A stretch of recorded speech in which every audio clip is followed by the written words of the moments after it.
Welcome to the first installment of this year's expert Kentucky Derby analysis.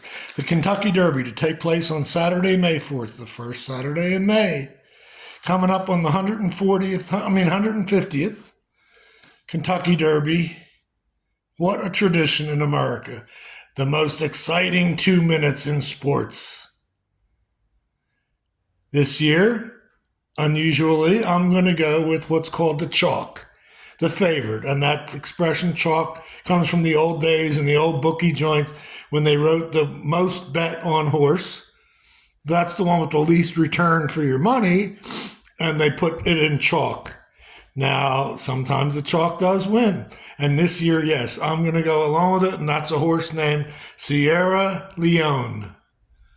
Okay, and keep your eye on that. It just had a really beautiful race in the penultimate or next to last preparatory race in Louisiana. So I'm making this because all of the major circuits have had their next to last preparatory race for 3-year-olds. The Kentucky Derby is restricted to 3-year-old horses. That's the idea of a derby.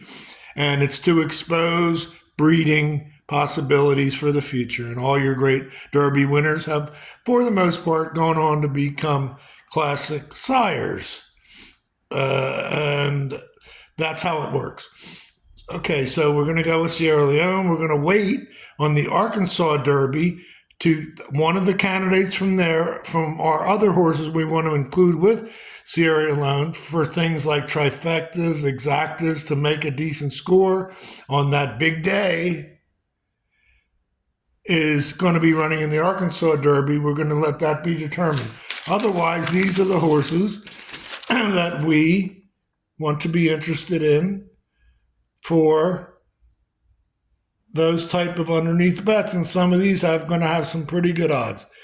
Hades is a horse coming from Florida. We want to watch where these horses come from because only certain circuits produce competitive horses. Hades is a wonderful man amongst men. He never gives up. He never gives in. And that's why I like him. Honor Marie is a long shot sleeping in the woods that has very good what's called connections, the owner and the trainer. Domestic Product is a horse that hasn't even been in any kind of a stakes competition, the highest level. Same thing, very sneaky owner and trainer. And Conquest Warrior, even more such. Okay, keep track of these. These are horses that in 2 months from now could make you a good amount of money and have quite an exciting time. And as I mentioned, the winner of the Arkansas Derby in the second place horse may make it onto our list. We'll be back in a couple weeks to do the second installment of this year's expert Kentucky Derby analysis. Good luck.